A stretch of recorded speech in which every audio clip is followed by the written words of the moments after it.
हरिः ओम्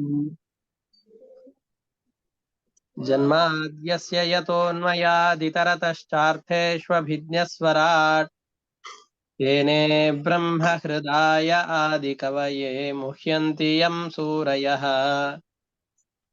तेजो वारिमृदां यथा विनिमयो यत्र त्रिसर्गो मृषा धाम्ना स्वेन सदा निरस्तकुहकम् सत्यं परं धीमहि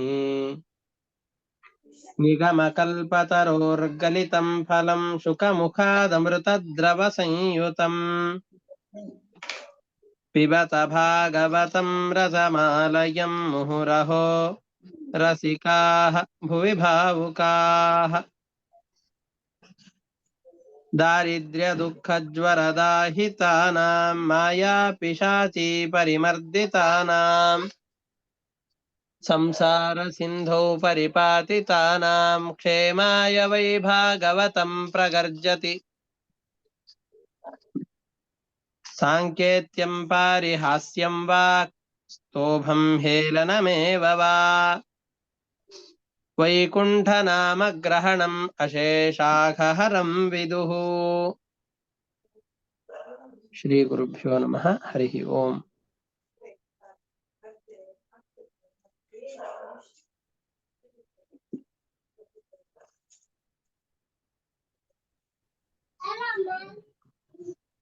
ಭರತ ಚಕ್ರವರ್ತಿಯ ರಾಜ್ಯಭಾರವನ್ನ ಹೇಳ್ತಾ ಇದ್ದಾರೆ. 5ನೇ ಸ್ಕಂದದ 7ನೇ ಅಧ್ಯಾಯ.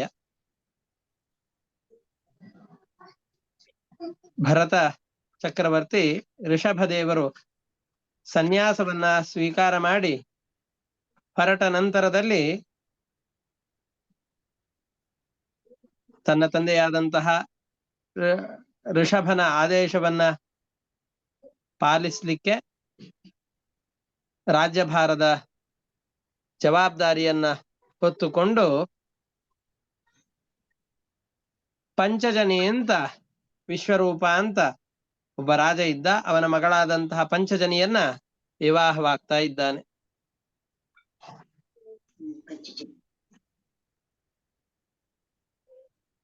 ಇದರಲ್ಲಿ ಎಷ್ಟು ಸೊಗಸಾಗಿ ಹೇಳ್ತಾ ಇದ್ದಾರೆ ಅಂತಂದ್ರೆ, ಇವನಿಗೆ 5 ಜನ ಮಕ್ಕಳಾದ್ರು. ಯಾರವರು? ಸುಮತಿ, ರಾಷ್ಟ್ರಭೃತ್, ಸುದರ್ಶನ, ಆವರಣ ಮತ್ತು ಧೂಮ್ರಕೇತು ಅಂತ 5 ಜನ ಮಕ್ಕಳು. ಸುಮತಿ, ರಾಷ್ಟ್ರಭೃತ್, ಸುದರ್ಶನ, ಆವರಣ ಮತ್ತು ಧೂಮ್ರಕೇತು ಅಂತ 5 ಜನ ಮಕ್ಕಳು. ಮಹಾಪರಾಕ್ರಮಶಾಲಿಗಳಾದ 5 ಜನ ಮಕ್ಕಳನ್ನ ಪಡಿತಾ ಇದ್ದಾನೆ ಪಂಚಜನಿ ಎಂಬಂತಹ ವಿಶ್ವರೂಪನ ಮಗಳಲ್ಲಿ.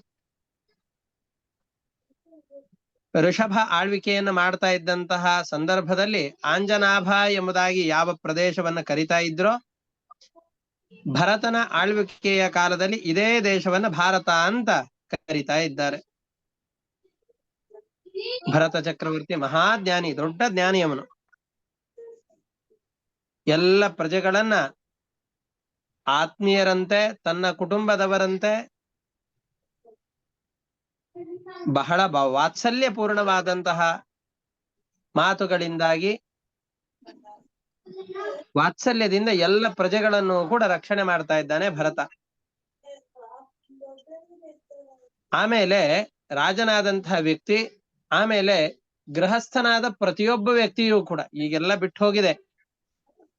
ಗೃಹಸ್ಥಾಶ್ರಮವನ್ನ ಸ್ವೀಕಾರ ಮಾಡಿದ ನಂತರದಲ್ಲಿ ಮದುವೆಯ ದಿವಸ ಅವನಿಗೆ ಒಂದು ಅಗ್ನಿಯನ್ನ ಕೊಡುತ್ತಾರೆ. ಆ ವಿವಾಹ ಕಾಲದಲ್ಲಿ ಯಾವ ಅಗ್ನಿಯಲ್ಲಿ ಆಹುತಿಗಳನ್ನ ಕೊಟ್ಟಿರ್ತಾರೋ ಆ ಅಗ್ನಿಯನ್ನೇ ಅವನಿಗೆ ಅಂತ ಕೊಟ್ಟಿರ್ತಾರೆ ವಿವಾಹದ ಕಾಲದಲ್ಲಿ. ಅಂತಹವನು ಅನೇಕ ಯಜ್ಞ ಯಾಗಾದಿಗಳನ್ನು ಮಾಡಬೇಕು. ಅಗ್ನಿಹೋತ್ರ, ದರ್ಶ ಪೂರ್ಣಮಾಸ, ಚಾತುರ್ಮಾಸ್ಯ ಯಾಗ, ಪಶುಯಾಗ, ಸೋಮಯಾಗ, ಇವೇ ಮೊದಲಾದಂತಹ ದೊಡ್ಡದು ಚಿಕ್ಕದು ಅಂತ ಅನೇಕ ಯಾಗಗಳ ಸಮುದಾಯ ಇದೆ. ಅನೇಕ ಯಾಗಗಳು. ಈ ಯಾಗಗಳನ್ನ ಮಾಡಬೇಕು. ಅಂತಹ ಯಾವ ಯಾವ ಗೃಹಸ್ಥನಿಗೆ ವಿಹಿತವಾದಂತಹ ಯಾಗಗಳು ಅಂತಿವೆಯೋ ಚಕ್ರವರ್ತಿಯಾದವನು ಮಾಡಬೇಕು ಅಂತಿರುವಂತಹ ಯಾವ ಯಾಗಗಳಿವೆಯೋ ಆ ಎಲ್ಲ ಯಾಗಗಳನ್ನು ಕೂಡ ಅದಕ್ಕೆ ಒಂದೊಂದು ಕಾಲವನ್ನು ವಿಧಾನ ಮಾಡಿದ್ದಾರೆ. ಆಯಾ ಕಾಲದಲ್ಲಿ ಅದನ್ನ ಆಚರಣೆ ಮಾಡ್ತಾ ಇದ್ದಾನೆ. ಅದನ್ನು ನಾವು ಯಾವ ಸಂದರ್ಭದಲ್ಲಿ ಯಜ್ಞ ಯಾಗಾದಿಗಳನ್ನು ಮಾಡಬೇಕು ಅದಕ್ಕೂ ಒಂದು ಸಮಯವನ್ನು ಹೇಳ್ತಾರೆ. ಮದುವೆ ಆಗಿರ್ಬೇಕು. ಮದುವೆಯಾಗಿ ಗಂಡು ಮಗುವನ್ನ ಪಡೆದ ನಂತರದಲ್ಲಿ ತಲೆ ಕೂದ್ಲು ಇನ್ನೂ ಕಪ್ಪಾಗಿದ್ದಾಗ್ಲೇನೆ ವಯಸ್ಸಾಯ್ತು, ನಮ್ ರಿಟೈರ್ಮೆಂಟ್ ಟೈಮ್ ಅಲ್ಲಿ ಇದ್ ಮಾಡ್ಲಿಕ್ಕೆ ಶುರು ಮಾಡಿದ್ರಾಯ್ತು ಅಂತ ಆವಾಗಲ್ಲ. ತಲೆಗೂದಲೆಲ್ಲ ಕಪ್ಪಾಗಿರುವಂತಹ ಸಂದರ್ಭದಲ್ಲಿ, ಅಂದ್ರೆ 25-26 ವರ್ಷದ ಸಂದರ್ಭದಲ್ಲಿ ಪಂಚಾಗ್ನಿಗಳನ್ನ ಆಧಾನ ಮಾಡಬೇಕು. ಆ ಪಂಚಾಗ್ನಿಗಳು ಯಾವುದು ಅಂತ ಕೆಳಗಡೆ ವ್ಯಾಖ್ಯಾನದಲ್ಲಿ ಕೊಟ್ಟಿದ್ದಾರೆ. ಗಾರ್ಹಪತ್ಯ, ದಕ್ಷಿಣಾಗ್ನಿ, ಆಹವನೀಯ ಅಂತ ಒಟ್ಟು 3. ಇದರ ಜೊತೆಯಲ್ಲಿ ಸಭ್ಯ ಮತ್ತು ಆವಸತ್ಯ ಅಂತ ಅಗ್ನಿಗಳ ಹೆಸರನ್ನ ಹೇಳಿದ್ದಾರೆ. ಈ 5 ಅಗ್ನಿ ನಾಮಕಗಳ ಈ 5 ಅಗ್ನಿಗಳನ್ನ ಅಂತಂದ್ರೆ ಈ 5 ಜನ ಅಗ್ನಿಯ ಹೆಸರು ಇವು 5. ತಾನು ಯಾವ ಯಜ್ಞ ಕುಂಡದಲ್ಲಿ ಆಹುತಿಗಳನ್ನು ಕೊಡ್ತಾನೋ ಅಲ್ಲಿ ಈ ಹೆಸರಿನ ಅಗ್ನಿದೇವರನ್ನ ಆವಾಹನೆ ಮಾಡಿ ಅವರ ಮುಖಾಂತರವಾಗಿ ಆಹುತಿಗಳನ್ನ ಪರಮಾತ್ಮನಿಗೆ ಅರ್ಪಣೆ ಮಾಡಬೇಕು. ಅದನ್ನೆಲ್ಲ ಒಂದೊಂದನ್ನ ಹೇಳ್ತಾ ಹೋಗ್ತಾ ಇದ್ದಾರೆ. ಯಾವ ಅಗ್ನಿಹೋತ್ರ ಯಾಗವನ್ನು ಮಾಡೋದು ಹೇಗೆ, ದರ್ಶಪೂರ್ಣ ಮಾಸ ಯಾಗವನ್ನು ಮಾಡೋದು ಹೇಗೆ, ಇದು ಎಲ್ಲದರ ಕ್ರಮವನ್ನು ನಿರೂಪಣೆ ಮಾಡಿದ್ದಾರೆ. ಒಟ್ಟು ಈ ಎಲ್ಲ ಕರ್ಮಗಳನ್ನು ಏನ್ ಮಾಡಬೇಕು ಅವೆಲ್ಲವನ್ನ ಮಾಡಬೇಕು. ಯಜ್ಞವನ್ನು ಮಾಡಬೇಕು ಅಂತಾದ್ರೆ ಅದರಲ್ಲಿ ಒಟ್ಟು 4 ಅಂಗಗಳನ್ನ ಹೇಳ್ತಾರೆ. 4 ಜನರು ಇರ್ತಾರೆ. ಈಗಲೂ ಅದು ಇದ್ದೇ ಇರುತ್ತೆ. ಒಬ್ಬ ಹೋತೃ ಅಂತಂದ್ರೆ ಆಹುತಿಗಳನ್ನು ಕೊಡುವಂತಹ ವ್ಯಕ್ತಿ ಒಬ್ಬನಿರ್ತಾನೆ. ಅಧ್ವರ್ಯು ಈ ಯಜ್ಞ ಯಾಗಾದಿ ಪ್ರಕ್ರಿಯೆಗಳ ನಿರ್ವಹಣೆಯ ಜವಾಬ್ದಾರಿಯನ್ನು ಹೊತ್ತವನು ಒಬ್ಬನಿರ್ತಾನೆ. ಉದ್ಗಾತೃ ಜೋರಾಗಿ ಮಂತ್ರಗಳನ್ನ ಹೇಳುವಂತಹ ಒಬ್ಬ ವ್ಯಕ್ತಿ ಇರ್ತಾನೆ. ಸಾಮವೇದದ ಮಂತ್ರಗಳನ್ನ ಜೋರಾಗಿ ಗಾನ ಮಾಡುವಂತಹ ಒಬ್ಬ ವ್ಯಕ್ತಿ ಇರ್ತಾನೆ. ಜೊತೆಯಲ್ಲಿ ಬ್ರಹ್ಮ ಅಂತಂದ್ರೆ ಈ ಯಜ್ಞ ಯಾಗಾದಿಗಳಲ್ಲಿ ಎಲ್ಲಾದ್ರೂ ಲೋಪದೋಷಗಳು ಕಾಣಿಸ್ತು ಅಂತಂದ್ರೆ ಅದನ್ನ ಎತ್ತಿ ತೋರಿಸಿ ಆ ತಪ್ಪುಗಳಾಗದಂತೆ ತಿದ್ದುವಂತಹ ವ್ಯಕ್ತಿ. ಈ 4 ಜನ ಋತ್ವಿಜರು. ಇವರಿಂದ ಆಗುವಂತಹ ಯಜ್ಞದ ಎಲ್ಲ ಪ್ರಕ್ರಿಯೆಗಳು ಆದ ನಂತರದಲ್ಲಿ ಆ ಯಾಗಗಳಿಂದಾಗಿ ಏನೇನು ಪುಣ್ಯ ಬರುತ್ತೋ ಆ ಎಲ್ಲ ಪುಣ್ಯವನ್ನೂ ಕೂಡ ಪರಮಾತ್ಮನಲ್ಲಿ ಅರ್ಪಣೆ ಮಾಡ್ತಾ ಇದ್ದಾನೆ.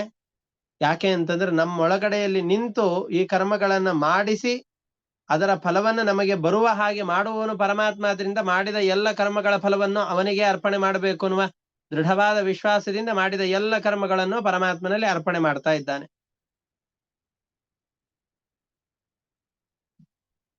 ಅದಕ್ಕೆ ಪೂಜೆಯ ಪ್ರಾರಂಭದಲ್ಲಿ ನಿಶುಸೀದ ಗಣಪತೆ ಗಣೇಶು ತ್ವಾಂ ಆಹುಹು ವಿಪ್ರತಮಂ ಕವೀನಾಂ ನ ಋತೆ ತ್ವತ್ಕ್ರಿಯತೆ ಕಿಂಚನ ಅರೆ ಮಹಾಂ ಅರ್ಕಂ ಮಘವನ್ ಚಿತ್ರಮರ್ಚ. ಭಗವಂತ, ಪೂಜೆಗೆ ಅಂತ ಕೂತಿದ್ದೇನೆ, ನನಗೆ ಪೂಜೆ ಮಾಡ್ಲಿಕ್ಕೆ ಏನೂ ಬರೋದಿಲ್ಲ. ನನ್ನ ಅವಯವಗಳು ಎಲ್ಲವೂ ಕೂಡ ಮುಖ್ಯವಾಗಿ ನಿನ್ನ ಹತೋಟಿಯಲ್ಲಿ ಇರುವಂತಹದ್ದು. ನಿನಗೆ ಹೇಗೆ ಪೂಜೆ ಬೇಕೋ ನನ್ನಿಂದ ಆ ಪೂಜೆಗಳೆಲ್ಲವನ್ನು ನೀನೇ ಮಾಡಿಸಿಕೊ, ನಿನ್ನ ಪೂಜೆಯನ್ನು ನೀನೇ ಮಾಡಿಸಿಕೊ, ನಿನ್ನ ಪೂಜೆಯನ್ನು ಮಾಡೋದ್ರಲ್ಲಿ ಸ್ವಾತಂತ್ರ್ಯ ನನಗಿಲ್ಲ ಅಂತ ಹೇಳ್ತಾರೆ. ಇದು ಆ ಮಂತ್ರದ ಅರ್ಥ. ಆ ಅನುಸಂಧಾನದನ್ನ ಎಲ್ಲವನ್ನೂ ಕೂಡ ಮನಸ್ಸಿನಲ್ಲಿ ತಂದುಕೊಂಡು ಭಗವಂತನು ಈ ಕರ್ಮಗಳನ್ನ ಮುಖ್ಯವಾಗಿ ನನ್ನಲ್ಲಿ ನಿಂತು ಮಾಡಿಸ್ತಾ ಇದ್ದಾನೆ ಅನ್ನುವ ಭಾವನೆಯಿಂದಾಗಿ ಯಜ್ಞ ಯಾಗಾದಿಗಳನ್ನ ಮಾಡ್ತಾ ಇದ್ದಾನೆ. ಈ ರೀತಿಯಾಗಿ ಕರ್ಮಗಳನ್ನ ಮಾಡಿದರು ಅಂತಂದ್ರೆ ಅದರ ಲೇಪ ಎಂದೆಂದಿಗೂ ಕೂಡ ಮನುಷ್ಯನಿಗೆ ಆಗೋದಿಲ್ಲ. ಪಾಪಗಳೆಲ್ಲವನ್ನೂ ಕೂಡ ಕಳೆದುಕೊಂಡಿದ್ದಾನೆ.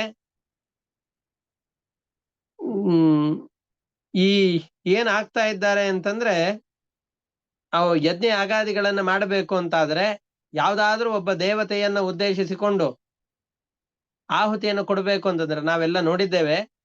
3ನೇ ಸ್ಕಂದದಲ್ಲಿ ಮತ್ತು 2ನೇ ಸ್ಕಂದದಲ್ಲಿ ಯಾವ ದೇವತೆಗಳು ಪರಮಾತ್ಮನ ಯಾವ ಅಂಗಗಳನ್ನ ಆಶ್ರಯಿಸಿಕೊಂಡು ವಾಸ ಮಾಡ್ತಾ ಇದ್ದಾರೆ, ಯಾವ ಸ್ಥಾನದಲ್ಲಿ ನಿಂತುಕೊಂಡು ತಮಗೆ ನಿಯಮಿತವಾದಂತಹ ಕೆಲಸಗಳನ್ನ ಮಾಡ್ತಾ ಇದ್ದಾರೆ, ಇದೆಲ್ಲವನ್ನ 2ನೇ ಸ್ಕಂದ 3ನೇ ಸ್ಕಂದದಲ್ಲಿ ನಿರೂಪಣೆ ಮಾಡಿದ್ದಾರೆ. ಭಗವಂತನ ನರನಾಡಿಗಳಲ್ಲಿ ನದ್ಯಭಿಮಾನಿ ದೇವತೆಗಳು, ಇಂದ್ರಾದಿ ದೇವತೆಗಳೆಲ್ಲರೂ ಕೂಡ ಪರಮಾತ್ಮನ ಒಂದೊಂದು ಅವಯವಗಳನ್ನ ಆಶ್ರಯಿಸಿಕೊಂಡಿದ್ದಾರೆ. ಈ 4 ಜನ ಅಧ್ವರ್ಯುಗಳು, ಹೋತೃಗಳು, ಉದ್ಗಾತೃ ಮತ್ತು ಬ್ರಹ್ಮ ಇವರೆಲ್ಲರೂ ಕೂಡ ಯಜ್ಞ ಯಾಗಾದಿಗಳನ್ನು ಮಾಡುವ ಸಂದರ್ಭದಲ್ಲಿ ಯಾವುದಾದ್ರೂ ಒಂದು ದೇವತೆಯ ಮಂತ್ರವನ್ನ ಹೇಳಿ ಆ ದೇವತೆಗಳ ಉದ್ದೇಶದಿಂದ ಆಹುತಿಯನ್ನು ಅಗ್ನಿಯಲ್ಲಿ ಹಾಕ್ತಾ ಇದ್ದಾರೆ ಅಂತಾದಾಗ ಇಂದ್ರಾಯ ಸ್ವಾಹ ಇಂದ್ರ ಇದನ್ನ ಮಮ ಅಂತ ಇಂದ್ರನ ಉದ್ದೇಶದಿಂದ ಆ ಆಹುತಿಗಳನ್ನು ಹಾಕುವಾಗ, ಸೂರ್ಯಾಯ ಸ್ವಾಹ ಅಂತ ಸೂರ್ಯನನ್ನು ಉದ್ದೇಶಿಸಿಕೊಂಡು ಆ ಆಹುತಿಗಳನ್ನು ಹಾಕ್ಬೇಕಾದ್ರೆ ಸೂರ್ಯ ಭಗವಂತನ ಕಣ್ಣಿನಲ್ಲಿ ಇದ್ದಾನೆ, ಆ ಕಣ್ಣಿನ ಒಳಗಡೆಯಲ್ಲಿ ನಿಂತು ಭಗವಂತನು ಆದೇಶಿಸಿದಂತಹ ಕೆಲಸಗಳನ್ನು ಮಾಡುವಂತಹ ಸೂರ್ಯನಿಗೆ ನಾನು ಸಮರ್ಪಿಸುವಂತಹ ಆಹುತಿಗಳು ತಲುಪಲಿ, ಅವನ ಅಂತರ್ಯಾಮಿಯಾಗಿರುವಂತಹ ಸೂರ್ಯನಾಮಕನಾದ ಪರಮಾತ್ಮನಿಗೆ ನಾನು ಹಾಕಿದ ಆಹುತಿಗಳು ತಲುಪಲಿ ಅನ್ನುವ ಭಾವನೆಯಿಂದಾಗಿ ಕರ್ಮಗಳನ್ನ ಮಾಡ್ತಾ ಇದ್ದಾನೆ. ಇವರೆಲ್ಲರೂ ಕೂಡ ಪರಮಾತ್ಮನ ಅಂಗಗಳನ್ನು ಆಶ್ರಯಿಸಿಕೊಂಡಿದ್ದಾರೆ. ಎಲ್ಲರೂ ಕೂಡ ಅಸ್ವತಂತ್ರರು.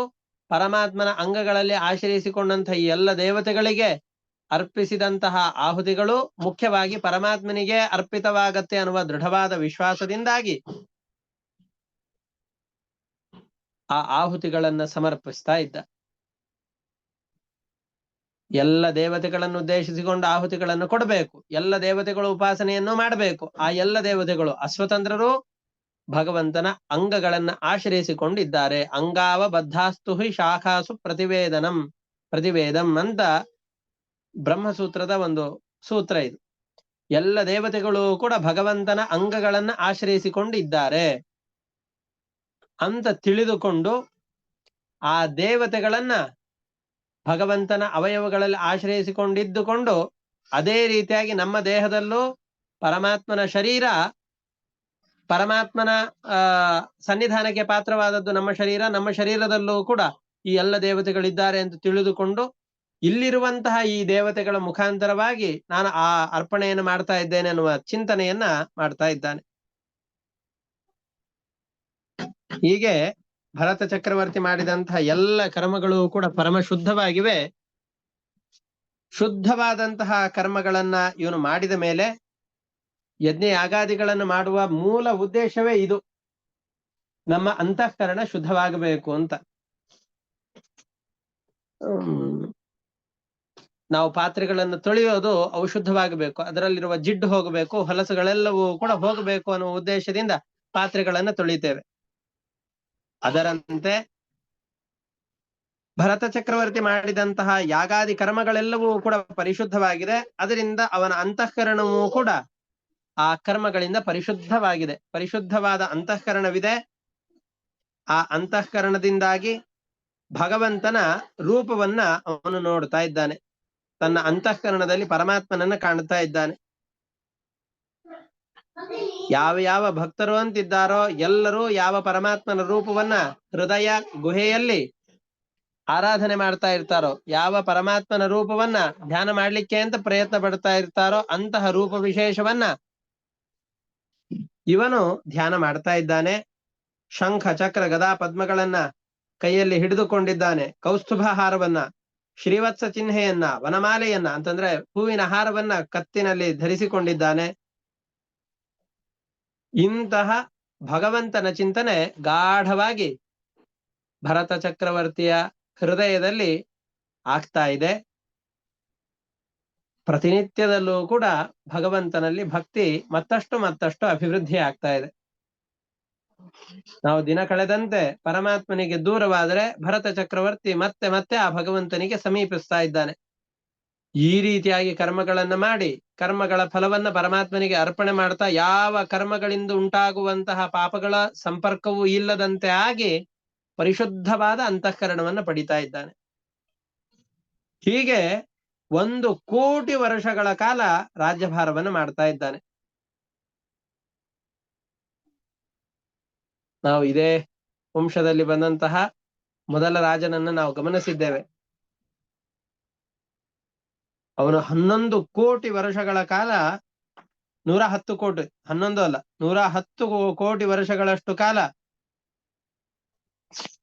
ರಾಜ್ಯಭಾರವನ್ನು ಮಾಡಿದ್ದ ಪ್ರಿಯವ್ರತ ರಾಜ. ಮೊದಲಿಗೆ ನಾನು ಸನ್ಯಾಸಾಶ್ರಮವನ್ನು ಸ್ವೀಕಾರ ಮಾಡ್ತೇನೆ ಅಂತ ಹೋದಂತಹ ಅವನು ನಂತರ ಬ್ರಹ್ಮದೇವರ ಆದೇಶದಂತೆ ಗೃಹಸ್ಥಾಶ್ರಮವನ್ನು ಸ್ವೀಕಾರ ಮಾಡಿ 7 ಜನ ಮಕ್ಕಳನ್ನು ಪಡೆದು ಇಡೀ ಭೂಮಂಡಲವನ್ನ ಸೂರ್ಯನ ರಥದ ವಿರುದ್ಧ ದಿಕ್ಕಿನಲ್ಲಿ ತನ್ನ ರಥವನ್ನ ಸೇರಿಸಿ ಸಂಚಾರ ಮಾಡಿ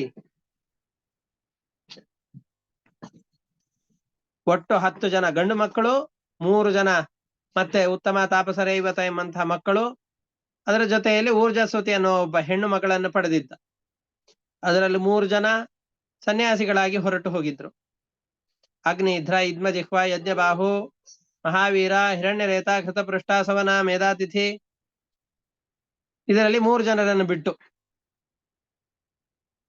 ಕವಿ, ಮಹಾವೀರ ಮತ್ತು ಸವನ ಈ 3 ಮಕ್ಕಳನ್ನು ಬಿಟ್ಟು ಉಳಿದ 7 ಜನರಿಗೆ 110 ಕೋಟಿ ವರ್ಷಗಳ ಕಾಲ ರಾಜ್ಯವನ್ನ ಆಳಿ ತಾನು ಆಳಿದ ಭೂಮಂಡಲವನ್ನು 7 ವಿಭಾಗವಾಗಿ ಮಾಡಿ ಹಂಚಿಕೊಟ್ಟು ಅವನು ಸನ್ಯಾಸಿಯಾಗಿ ಹೋಗಿದ್ದ. ಅವನ ವಂಶದಲ್ಲಿಯೇ ಆಮೇಲೆ ಅಗ್ನಿಧ್ರನ ಮಗನಾಗಿ ನಾಭಿರಾಜ ಬಂದ. ಆ ನಾಭಿರಾಜನ ಮಗನಾಗಿ ಋಷಭನಾಮಕನಾದಂತಹ ಪರಮಾತ್ಮನೇ ಅವತಾರ ಮಾಡಿದ.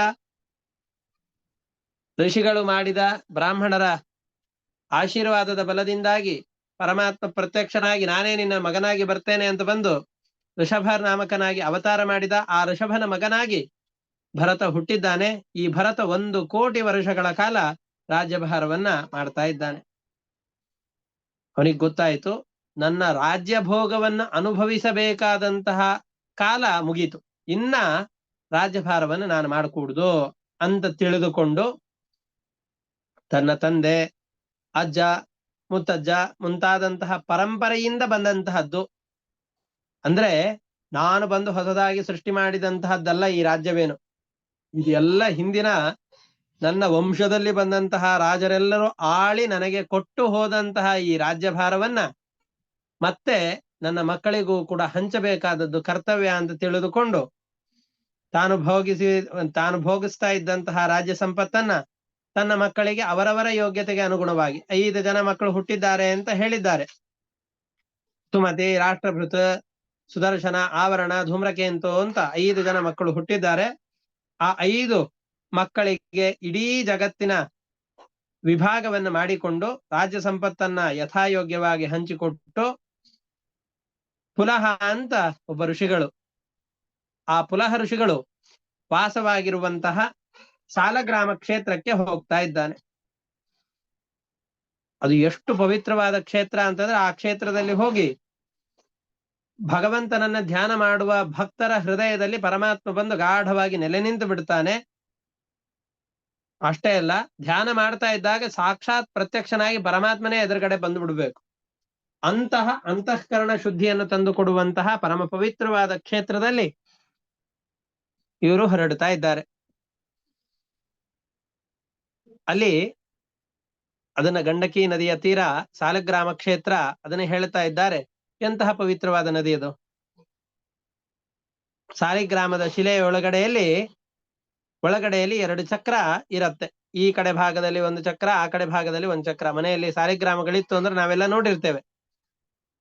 ಆ 2 ಚಕ್ರಗಳನ್ನು ನೋಡ್ಲಿಕ್ಕೋಸ್ಕರ ಅಂತ ಒಂದು ಚಿಕ್ಕದಾದಂತಹ ದ್ವಾರ, ಅದನ್ನು ಹೋಲು ಚಿಕ್ಕದಾದಂತಹ ಒಂದು ರಂಧ್ರ ಉಂಟಾಗಿರತ್ತೆ. ಪರಮ ಪವಿತ್ರವಾದ ವಿಷ್ಣುವಿನ ಸಾನ್ನಿಧ್ಯ ನಿರಂತರವಾಗಿರುವಂತಹ ಸಾಲಗ್ರಾಮಗಳೆಲ್ಲವೂ ಕೂಡ ಉತ್ಪತ್ತಿಯಾಗುವಂತಹ ಗಂಡಕಿ ನದಿಯ ತೀರದಲ್ಲಿ ಪುಲಹ ಋಷಿಗಳ ಆಶ್ರಮ ಹೊಂದಿದೆ. ಪವಿತ್ರವಾದ ಗಂಡಕಿ ನದಿ ಹರಿತಾ ಇದೆ. ಅದರ ಸಂಪರ್ಕದಿಂದ ಆ ಪುಲಹಾಶ್ರಮವೂ ಕೂಡ ಪರಮ ಪವಿತ್ರವಾಗಿದೆ. ಋಷಿಗಳು ಅಲ್ಲಿ ತಪಸ್ಸನ್ನು ಮಾಡ್ತಾ ಇದ್ದಾರೆ. ಅಂತಹ ಪುಲಹಾಶ್ರಮಕ್ಕೆ ತನ್ನ ಇಡೀ ರಾಜ್ಯ ಸಂಪತ್ತನ್ನ ಬಿಟ್ಟು ತಪಸ್ಸನ್ನು ಮಾಡಬೇಕು ಅನ್ನುವ ಏಕೈಕ ಉದ್ದೇಶವನ್ನು ಇಟ್ಟುಕೊಂಡು ಬರ್ತಾ ಇದ್ದಾನೆ. ಅಲ್ಲಿ ಬಂದು ತನಗೇನು ಸಿಗತ್ತೋ ನಾನಾ ಬಗೆಯಾದಂತಹ ಹೂಗಳು, ಎಲೆ, ಚಿಗುರುಗಳು, ತುಳಸಿ ಸಿಗ್ತಾ ಇದೆ, ನೀರು ಸಿಗ್ತಾ ಇದೆ. ಅಲ್ಲಿಯೇ ಆಶ್ರಮದಲ್ಲಿ ಸಿಗುವಂತಹ ಗಡ್ಡೆ ಗೆಣಸುಗಳು ಏನು ಸಿಗತ್ತೋ, ಹಣ್ಣುಗಳು ಏನು ಸಿಗತ್ತೋ, ತನಗೆ ಸಿಕ್ಕಂತಹ ಎಲ್ಲವನ್ನು ಕೂಡ ಪರಮಾತ್ಮನಿಗೆ ನಿವೇದನೆ ಮಾಡಿ ಒಬ್ಬನೇ ಇದ್ದಾನೆ. ಯಾರನ್ನು ಜೊತೆಯಲ್ಲಿ ಕರೆದುಕೊಂಡು ಹೋಗಿಲ್ಲ. ಭಗವಂತನ ಆರಾಧನೆಯನ್ನು ಮಾಡ್ತಾ ಇದ್ದಾನೆ. ಚೆನ್ನಾಗಿ ಅಲ್ಲಿ ತಪಸ್ಸನ್ನು ಮಾಡಿ ಸಾಧನೆಯನ್ನು ಮಾಡಿಕೊಳ್ತಾ ಇದ್ದಾನೆ. ನಿರಂತರವಾಗಿ ಪರಮಾತ್ಮನ ಆರಾಧನೆಯನ್ನ ಮಾಡ್ತಾ ಇದ್ದಾನೆ. ಆ ಆರಾಧನೆಯನ್ನು ಮಾಡ್ತಾ ಇರುವಂತಹ ಪ್ರಭಾವದಿಂದಾಗಿ ಭಕ್ತಿ ಹೆಚ್ಚುತ್ತಾ ಇದೆ. ಮನಸ್ಸು ಚಿಕ್ಕ ಪುಟ್ಟ ವಿಷಯಗಳಿಗೆ ಬಹಳ ಚಂಚಲವಾಗುವಂತಹ ಸ್ವಭಾವವನ್ನು ಕಳೆದುಕೊಂಡಿದೆ. ಪರಮಾತ್ಮನನ್ನ ಧ್ಯಾನ ಮಾಡಿದಾಗ, ಅವನು ಮಾಡ್ತಾ ಇರುವಂತಹ ಅನುಗ್ರಹವನ್ನು ನೆನೆಸಿಕೊಂಡಾಗ ಮನಸ್ಸಿನಲ್ಲೆಲ್ಲ ಭಕ್ತಿಯಿಂದಾಗಿ ಉದ್ರಿಕ್ತವಾಗ್ತಾ ಇದೆ, ಅಂತಃಕರಣ ತುಂಬಿ ಬರ್ತಾ ಇದೆ, ಕಣ್ಣಾಲಿಗಳಲ್ಲಿ ನೀರು ತುಂಬುತ್ತಾ ಇದೆ. ಪರಮಾತ್ಮ ನಿರಂತರವಾಗಿ ಅವನ ಮನಸ್ಸಿನಲ್ಲಿ ಗಾಢವಾಗಿ ಬೇರೂರಿ ಬಿಟ್ಟಿದ್ದಾನೆ. ಎಷ್ಟೋ ಸಂದರ್ಭದಲ್ಲಿ ನಿತ್ಯ ನೈಮಿತ್ತಿಕವಾದಂತಹ ಕರ್ಮಗಳನ್ನು ಮಾಡಬೇಕಾಗಿರುತ್ತೆ. ಸಾಯಂಕಾಲ 6 ಗಂಟೆ ಆಯ್ತು ಅಂತಂದ್ರೆ ಇದಕ್ಕಿಂತ ಮುಂಚೆ ನಾವು ಸಂಧ್ಯಾ ವಂದನೆಯನ್ನು ಮಾಡಿ ಮುಗಿಸ್ಬಿಡ್ಬೇಕು. ಅದು ನಿತ್ಯ ಕರ್ಮಗಳು ಅಂತ ಕರೆಸಿಕೊಳ್ಳುತ್ತವೆ. ಇವನು ಆ ಪರಮಾತ್ಮನನ್ನು ಧ್ಯಾನ ಮಾಡ್ತಾ ಮಾಡ್ತಾ ಮಾಡ್ತಾ ಈ ಕರ್ಮಗಳನ್ನು ಮರೆತು ಬಿಡ್ತಾ ಇದ್ದಂತೆ. ಭೌತಿಕವಾದಂತಹ ಈ ಏನು ಭಗವಂತನ ಪೂಜೆಯನ್ನು ಮಾಡಬೇಕೋ ಆ ಪೂಜೆ ಎಲ್ಲವನ್ನ ಮರೆತು ನಿರಂತರವಾಗಿ ಭಗವಂತನ ಧ್ಯಾನದಲ್ಲಿ ತೊಡಗ್ತಾ ಇದ್ದಾನೆ. ಇದು ಅವರಿಗೆ ತಪ್ಪಲ್ಲ. ಯಾರು ಭಗವಂತನ ಧ್ಯಾನದಲ್ಲಿ ನಿರಂತರವಾಗಿ ಆಸಕ್ತಿಯಿಂದಾಗಿ, ಧಾರಾವಾಹಿ ನೋಡೋ ಕಾರಣದಿಂದಾಗಿ ಆಗ್ಲಿ, ಬೇರೆ ಯಾವ ಕಾರಣದಿಂದಲಾದ್ರೂ ಭಗವಂತನ ಪೂಜೆಯನ್ನು ತಪ್ಪಿಸಿದರೆ ಅದಕ್ಕೆ ದೊಡ್ಡ ದೋಷಗಳುಂಟು. ಆದರೆ ಭಗವಂತನ ಅಪರೋಕ್ಷವನ್ನು ಪಡೆದವರು ಭಗವಂತನ ಧ್ಯಾನದಲ್ಲಿ ಆಸಕ್ತರಾಗಿದ್ದುಕೊಂಡು ಆ ಸಮಯವನ್ನು ಮೀರಿದರೆ ಅದಕ್ಕೆ ದೋಷಗಳಿಲ್ಲ ಅಂತ ಹೇಳಿದ್ದಾರೆ.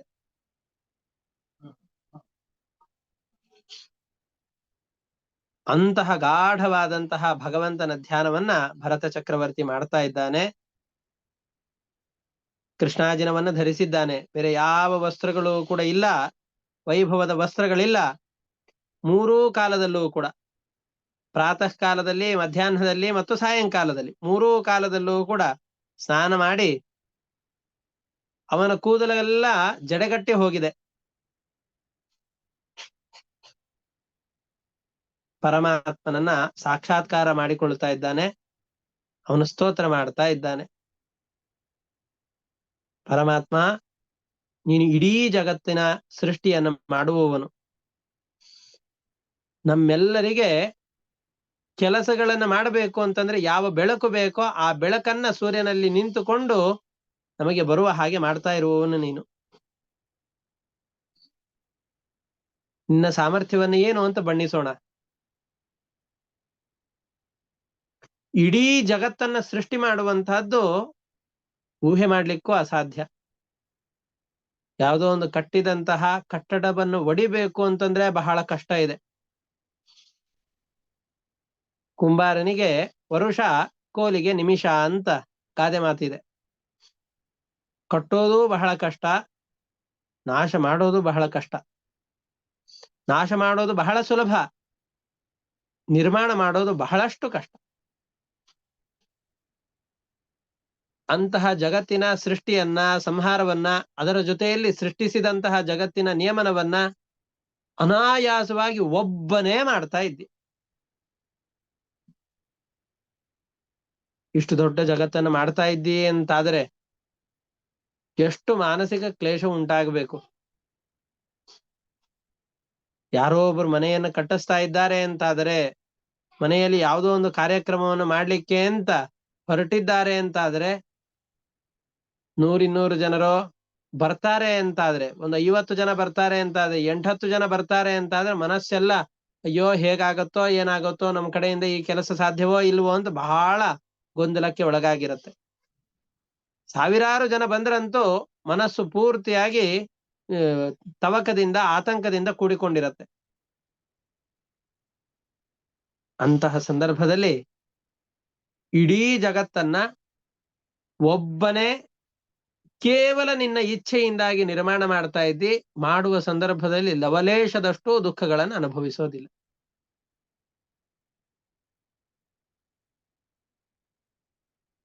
ದುಃಖದ ಲೇಷವೂ ಕೂಡ ನಿನ್ನನ್ನ ಬಾಧಿಸೋದಿಲ್ಲ. ಇಷ್ಟೇ ಅಲ್ಲ, ನಾವೆಲ್ಲರೂ ಕೂಡ ಆ ಪದಾರ್ಥಗಳು ಬೇಕು, ಈ ಪದಾರ್ಥಗಳು ಬೇಕು ಅಂತ ಬಹಳವಾಗಿ ವಿಷಯ ಪದಾರ್ಥಗಳ ಕಡೆಯಲ್ಲಿ ಅನುರಕ್ತರಾಗಿದ್ದೇವೆ, ಆಸಕ್ತರಾಗಿದ್ದೇವೆ.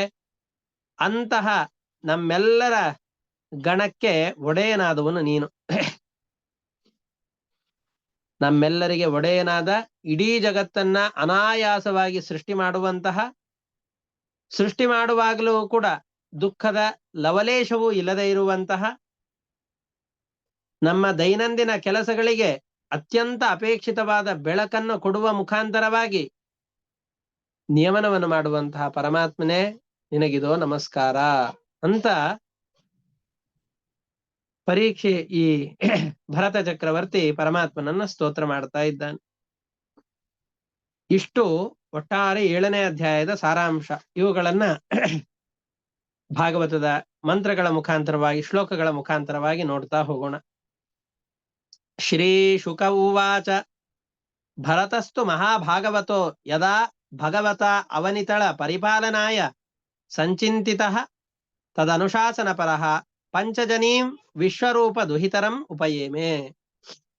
ಭಗವಂತ ಆದೇಶಿಸಿದಾಗ, ತನ್ನ ತಂದೆಯಾದಂತಹ ಋಷಭರೂಪಿಯಾದಂತಹ ಪರಮಾತ್ಮ ಆದೇಶ ಕೊಟ್ಟು ರಾಜ್ಯ ಪರಿಪಾಲನೆಯನ್ನು ಮಾಡಬೇಕು ಅಂತ ಹೇಳಿದಾಗ ಅವನ ಆದೇಶವನ್ನು ಶಿರಸಾವಹಿಸಿ ರಾಜ್ಯಭಾರವನ್ನು ಮಾಡಲಿಕ್ಕೆ ಅಂತ ಸನ್ನದ್ಧನಾಗಿದ್ದಾನೆ. ಅವನಿಗೆ 5 ಜನ ಹುಡುತ್ತಾ ಇದ್ದಾರೆ. ತಸ್ಯಾಮುಹವ ಆತ್ಮಜಾನ್ ಕಾರ್ಸ್ನೇನ ಅನುರೂಪಾನ್ ಆತ್ಮನಃ ಪಂಚಜನಯಾಮಾಸ. 5 ಜನ ಮಕ್ಕಳನ್ನು ಪಡೀತಾ ಇದ್ದಾನೆ. ಭೂತಾದಿರಿವ ಸೂಕ್ಷ್ಮರೂಪಾಣಿ ಸುಮತಿಂ ರಾಷ್ಟ್ರಭೃತಂ ಸುದರ್ಶನಂ ಆವರಣಂ ಧೂಮ್ರಕೇತುಮಿತಿ. 6 ಜನ ಮಕ್ಕಳನ್ನ ಪಡಿತಾ ಇದ್ದಾನೆ. ಸುದರ್ಶನ, ಆವರಣ, ಧೂಮ್ರಕೇತು, ಸುಮತಿ, ರಾಷ್ಟ್ರಭೃತ ಅಂತ 5 ಜನರನ್ನ. ಅಲ್ಲಿಯವರೆಗೆ ಇವನ ತಂದೆಯಾದಂತಹ ಅಂಜನಾಭನಿಂದ ಆಳ್ವಿಕೆಗೆ ಒಳಗಾದಂತಹ ಈ ರಾಜ್ಯಕ್ಕೆ ಆಂಜನಾಭ ವರ್ಷ ಅಂತಿದ್ರೆ, ಇವನ ಆಳ್ವಿಕೆಯ ನಂತರದಲ್ಲಿ ಭರತ ವರ್ಷ ಅಂತ ಪ್ರಸಿದ್ಧವಾಗಿದೆ. ಆಂಜನಾಭಂ ನಾಮ ಏತದ್ವರ್ಷಂ ಭಾರತಮಿತಿ ಯತಃ ಆರಭ್ಯ ವ್ಯಪದಿಶಂತಿ.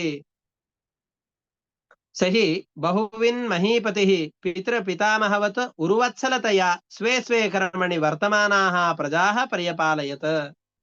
ಅವರವರಿಗೆ ನಿರ್ವಹಣೆಗೆ ನಿಯುಕ್ತರಾದಂತಹ ಜನರ ಕೆಲಸಗಳನ್ನು ಅವರವರು ಮಾಡ್ತಾ ಇದ್ದಾರೆ ಅಂತಾದರೆ ಅವ್ರ ಎಲ್ಲರನ್ನೂ ಕೂಡ ಚೆನ್ನಾಗಿ ಪರಿಪಾಲನೆ ಮಾಡ್ತಾ, ತನ್ನ ತಂದೆ ತಾತಂದಿರು, ಅವರ ತಂದೆ ಇವರೆಲ್ಲರೂ ಕೂಡ ಹೇಗೆ ನಿರ್ವ್ಯಾಜವಾದಂತಹ ಪ್ರೀತಿಯಿಂದಾಗಿ ರಾಜ್ಯವನ್ನು ರಕ್ಷಣೆ ಮಾಡ್ತಾ ಇದ್ರು, ಅದರಂತೆ ರಾಜ್ಯದ ಪರಿಪಾಲನೆಯನ್ನು ಮಾಡ್ತಾ ಇದ್ದಾನೆ. ಅಷ್ಟೇ ಅಲ್ಲ, ಅನೇಕ ಯಾಗಗಳ ಮುಖಾಂತರವಾಗಿ ಭಗವಂತನನ್ನ ಸ್ತೋತ್ರ ಮಾಡ್ತಾ ಇದ್ದಾನೆ.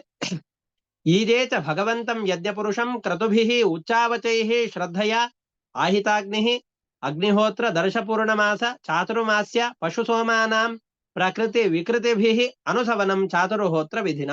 ನಾನಾ ವಿಧವಾದ ಗೃಹಸ್ಥರಿಗೆ ವಿಹಿತವಾದಂತಹ ಯಜ್ಞ ಯಾಗಾದಿಗಳು ಅಂತ ಯಾವುದಿವೆಯೋ ಆ ಎಲ್ಲ ಯಜ್ಞ ಯಾಗಾದಿಗಳಿಂದ ಪರಮಾತ್ಮನ ಸ್ತೋತ್ರವನ್ನು ಮಾಡ್ತಾ ಇದ್ದಾನೆ.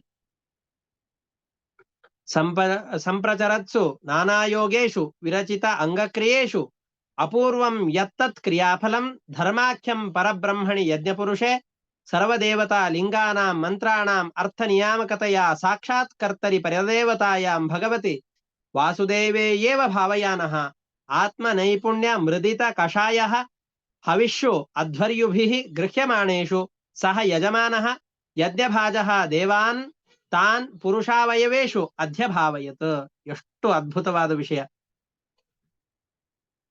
4 ಜನ ಹೋತೃಗಳು, ಉದ್ಗಾತೃಗಳು, ಅಧ್ವರ್ಯು, ಬ್ರಹ್ಮ ಅಂತ ಯಾಗಕ್ಕೆ ಬೇಕಾದಂತಹ 4 ಪ್ರಧಾನ ಪುರುಷರು. ಅವರು ಎಲ್ಲ ಯಜ್ಞವನ್ನು ಮಾಡ್ತಾ ಇದ್ದಾರೆ.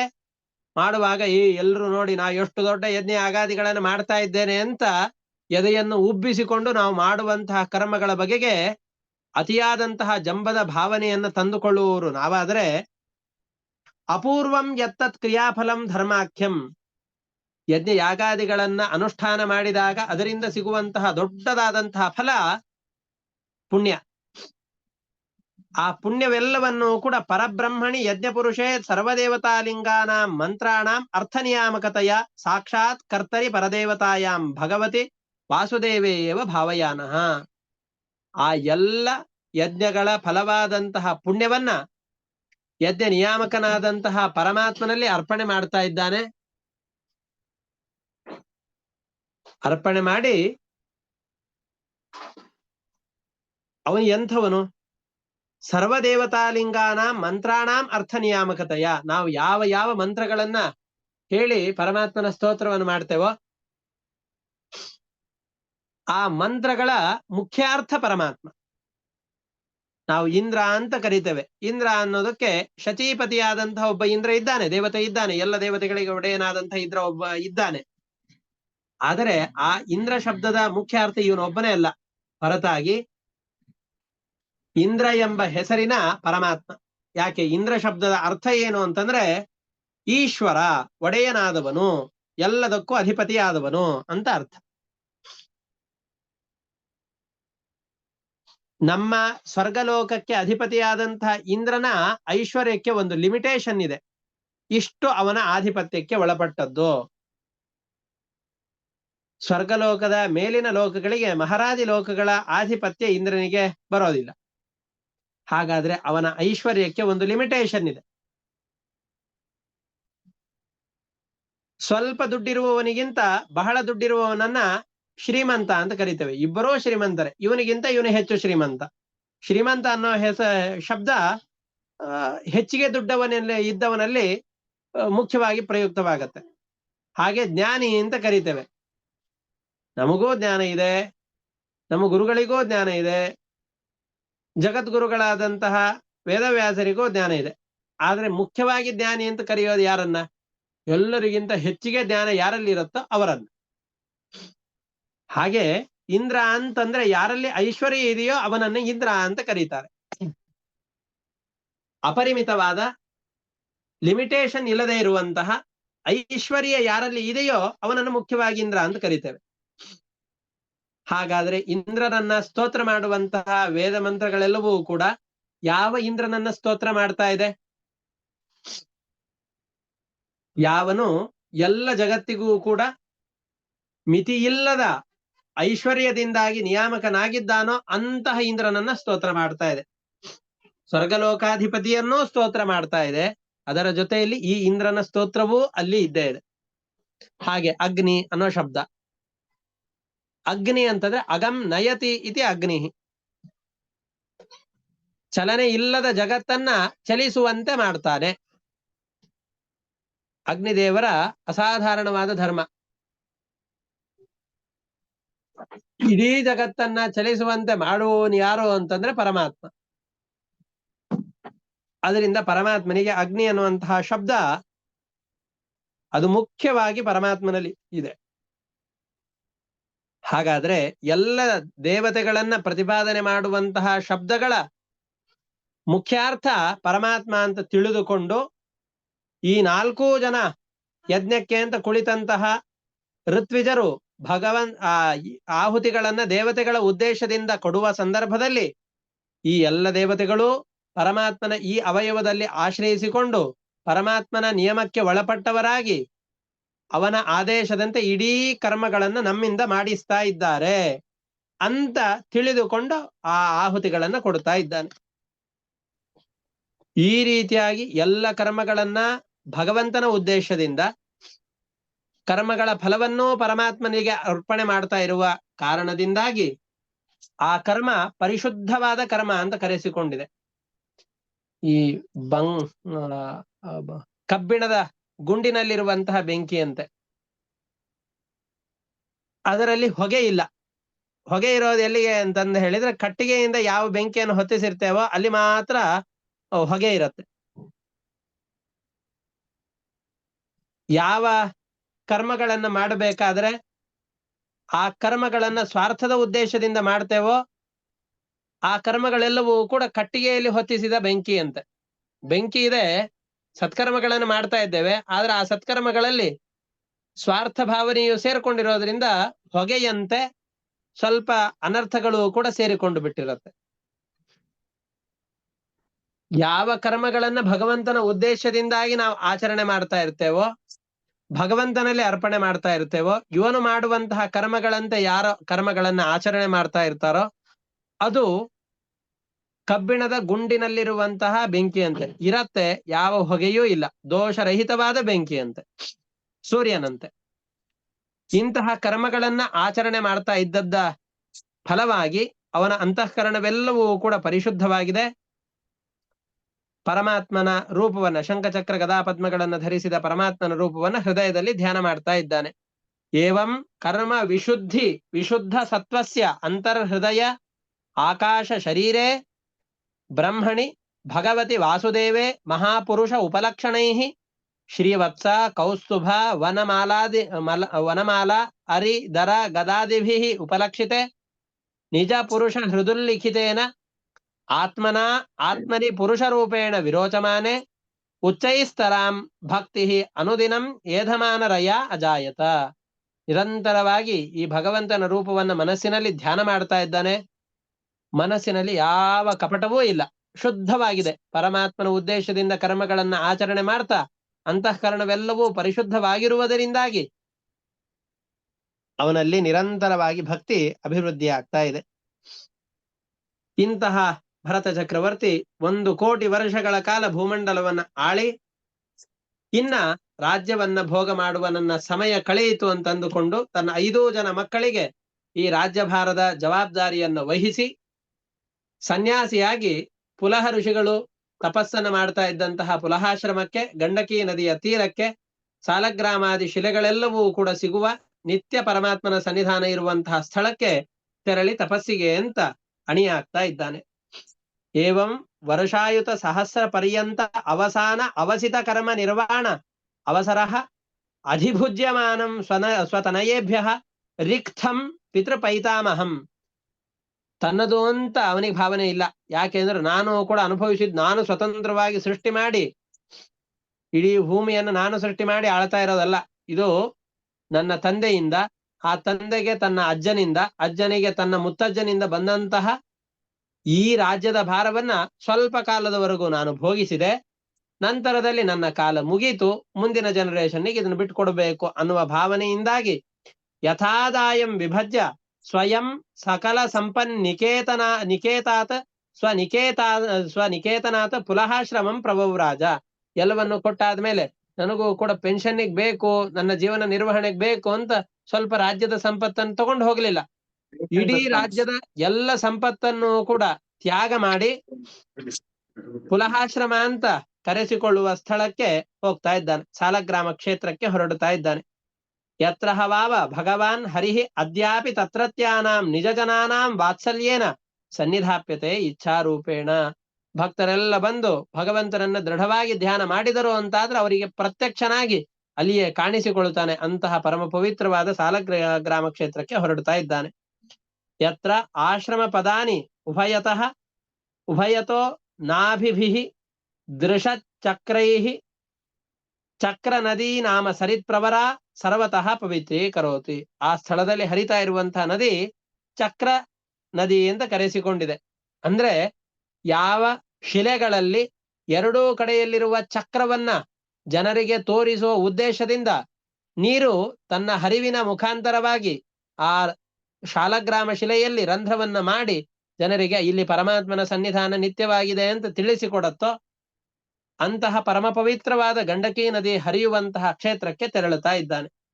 ಅಲ್ಲಿ ನಾನಾ ವಿಧವಾದಂತಹ ತುಳಸಿ ಪತ್ರಗಳು, ಪುಷ್ಪಗಳು, ತನಗೆ ಸಿಕ್ಕಂತಹ ಗಡ್ಡೆ ಗೆಣಸುಗಳು ಏನಿವೆ ಇದು ಎಲ್ಲದರಿಂದ ಪರಮಾತ್ಮನ ಆರಾಧನೆಯನ್ನು ಮಾಡ್ತಾ ಇದ್ದಾನೆ. ತಸ್ಮಿನ್ ವಾವಕಿಲ ಸ ಏಕಃ ಪುಲಹಾಶ್ರಮೋಪವನೆ ವಿವಿಧ ಕುಸುಮ ಕಿಸಲಯ ತುಳಸಿಕಾಂಬುಭಿಃ ಕಂದ ಮೂಲ ಫಲೋಪಹಾರೈಶ್ಚ ಸಮೀಹಮಾನಃ ಭಗವತಃ ಆರಾಧನಂ ವಿವಿಕ್ತಃ ಉಪರತ ವಿಷಯಾಭಿಲಾಷಃ. ಏಕಾಂತವಾಗಿದ್ದಾನೆ, ಯಾವ ವಿಷಯಗಳನ್ನು ಭೋಗಿಸಬೇಕು ಅಂತಿಲ್ಲ.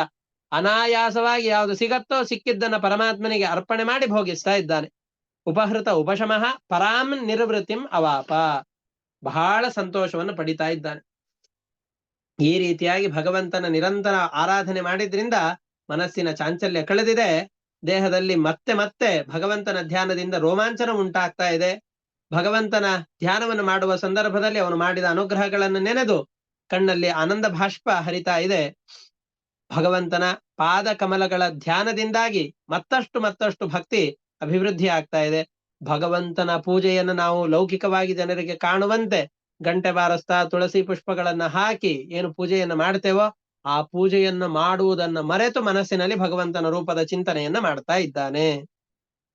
ತಯಾ ಏವಂ ಅವಿರತ ಪುರುಷ ಪರಿಚರ್ಯಯ ಭಗವತಿ ಪ್ರವರ್ಧಮಾನ ಅನುರಾಗ ಭಾರ ಹೃದಯ ಶೈಥಿಲ್ಯ ಪ್ರಹರ್ಷ ವೇಗೇನ ಆತ್ಮನಿ ಉದ್ಭಿದ್ಯಮಾನ ರೋಮ ಪುಳಕ ಕುಲಕ ಔತ್ಕಂಠ್ಯ ಪ್ರವೃತ್ತ ಪ್ರಣಯ ಬಾಷ್ಪ ನಿರುದ್ಧ ಅವಲೋಕ ನಯನ ಅಭಿರೇಮೆ ನಿಜ ರಮಣಾರುಣ ಚರಣ ಅರವಿಂದ ಅನುಧ್ಯಾನೇನ ಉಪಚಿತ ಭಕ್ತಿಯೋಗ ಪರಿಪ್ಲುತ ಪರಮಾಹ್ಲಾದ ಗಭೀರ ಹೃದಯಾವಗಾಢ ಧಿಷಣ ತಾಮಪಿ ಕ್ರಿಯಮಾಣಾಂ ಭಗವತ್ಸಪರ್ಯಾಂ ನ ಸಸ್ಮಾರ.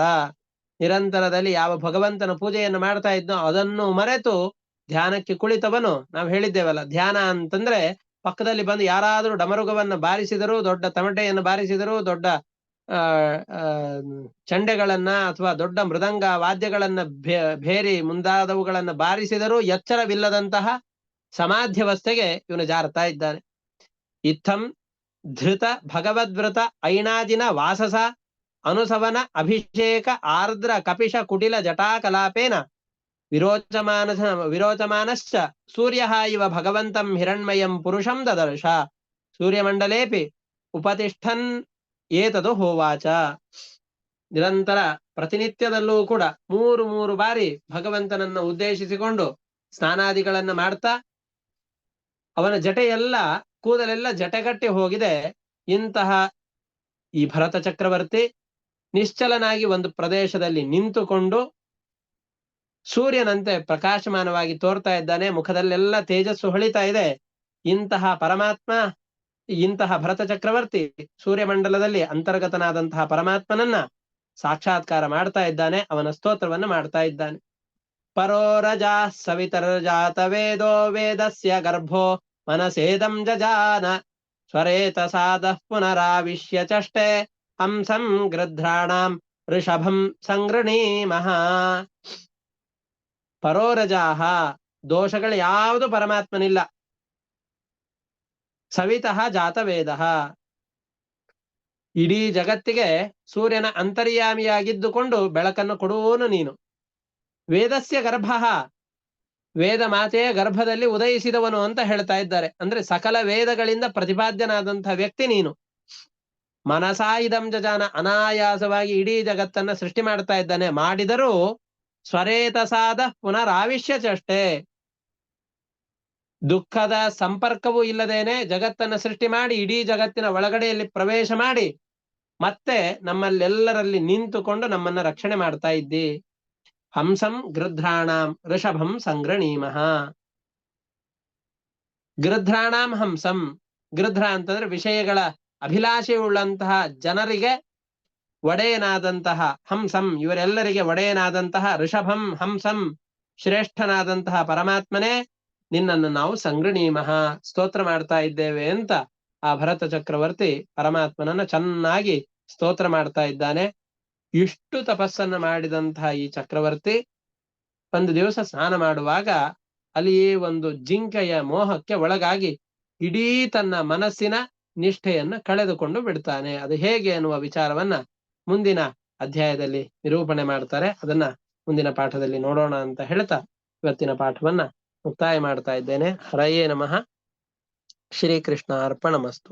ಅನೇನ ಭಾವಿ ಯತ್ ಪುಣ್ಯಂ ತೇರ ಪ್ರೀಣಾದು ಕೇಶವಃ. ಹರಯೇ ನಮಃ. ಶ್ರೀಕೃಷ್ಣ ಅರ್ಪಣಮಸ್ತು. ನಮಸ್ಕಾರ. ಗುರುಗಳೇ. ನಮಸ್ಕಾರ. ಧನ್ಯವಾದಗಳು.